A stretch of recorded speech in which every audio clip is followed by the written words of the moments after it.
Nellore rural మండలం YSR Congress party ఆత్మీయ సమావేశం జరిగింది. నెల్లూరు జిల్లా ప్రజా పరిషత్ చైర్పర్సన్ ఆనం అరుణమ్మ నివాసం నందు నెల్లూరు రూరల్ మండల వైఎస్ఆర్ కాంగ్రెస్ పార్టీ ఆత్మీయ సమావేశం నిర్వహించారు. ఈ కార్యక్రమంలో మాజీ ఎన్డీసీసీబీ చైర్మన్ ఆనం విజయ్ కుమార్ రెడ్డి మరియు ఆనం జయకుమార్ రెడ్డి, నెల్లూరు రూరల్ మండల వైఎస్ఆర్ కాంగ్రెస్ పార్టీ నాయకులు, కార్యకర్తలు, అభిమానులు పాల్గొన్నారు. ఈ సందర్భంగా ఆనం విజయ్ కుమార్ రెడ్డి మాట్లాడుతూ తెలుగుదేశం పార్టీ చేసే అరాచకాలను ఖండిస్తూ వైఎస్ఆర్ కాంగ్రెస్ పార్టీ నాయకులకు, కార్యకర్తలకు అండగా ఉంటామని భరోసా ఇచ్చారు. మీరందరూ కూడా వైఎస్ఆర్ కాంగ్రెస్ పార్టీకి అండగా ఉండాలని కోరారు. నెల్లూరు రూరల్ నియోజకవర్గం వైఎస్ఆర్ కాంగ్రెస్ పార్టీ ఇన్ఛార్జ్ ఆదాల ప్రభాకర్ రెడ్డితో కలిసి పనిచేస్తామని భరోసా కల్పించారు. ఏం చేస్తారండి మరి మిగతా వాళ్ళు? ఎట్లా చేయాలి? ఇది చెప్పాను ఈ విషయమే ప్రభాకర్ అన్నకి. నేను గెలుపోటములతో మాకు అవసరం లేదన్నా, నాయకుడివి నువ్వే ఉండు, మేమున్నాం. అందరం చెడిపోలా, చెడిపోయిన వాళ్ళు వెళ్ళిపోయారు. ఎవడైనా ఇంకొక ఇద్దరు ముగ్గురు ఆడు కూర్చొని ఉంటే వాళ్ళని నువ్వే కాలుతో తన్ని బయటికి తరంతావు. ఏమో నీ ఇష్టం అది. మేము మాత్రం ఆ ఎదవల్ని నమ్మి పని చేయము.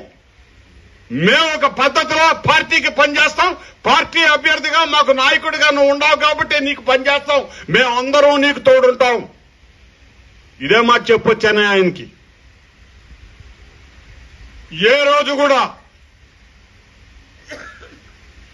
ఆయన ఆలోచన విధానం ఎట్లయినా ఉండొచ్చు, మనకు అనుకూలం కావచ్చు, ప్రతికూలం కావచ్చు.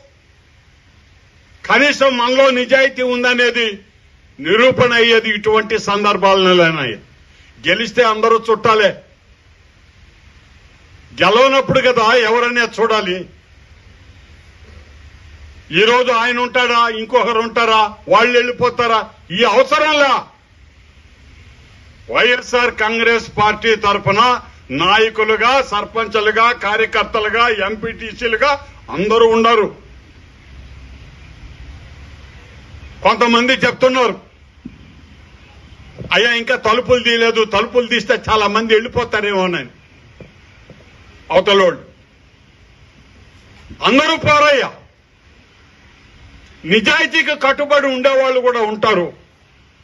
వాళ్ళయ్యా ఏదైనా పరిస్థితిని ఎదుర్కోగలిగింది కానీ, ఎవరినైనా ఎదిరించగలిగింది కానీ, పార్టీకి రక్షణ గోడగా మిగలగలిగింది కానీ వాళ్ళుంటారు.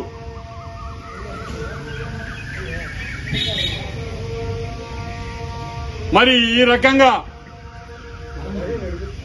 జరిగేటటువంటి ఈ పరిస్థితుల్లో ఇక్కడికి వచ్చినటువంటి ప్రతి ఒక్కరిని కూడా నేను మనవి చేస్తున్నా, తప్పనిసరిగా ఏదైనా సమస్య గ్రామాల్లో వచ్చినప్పుడు ఒకరికొకరం తోడుగా అందరం ఉందామయ్యా. ఎవరు భయపడాల్సిన పనిలా. ఉన్నంత వరకు వైఎస్ఆర్ కాంగ్రెస్ పార్టీకి గట్టిగా మనం అందరం కూడా నిలబడతామని చెప్పి మనవి చేస్తూ, ప్రతి ఒక్కరు కూడా ఏదైనా మీకు సమస్య వచ్చినప్పుడు దృష్టికి తీసుకురండి. ఏమి చేయాలా, ఎట్లా చేయాలా, ఒకవేళ దానివల్ల ఎటువంటి పర్యవసానం వచ్చినా ఎదుర్కొనేదానికి, ధైర్యంగా నిలబడేదానికి మీ అందరితో పాటు నేను కూడా ఉంటానని మీ అందరికీ సవినయంగా మనవి చేస్తూ సెలవు తీసుకుంటున్నాను. మరిన్ని అప్డేట్స్ కోసం మన HN9 టీవీ ఛానల్ ని సబ్స్క్రైబ్ చేసుకోండి.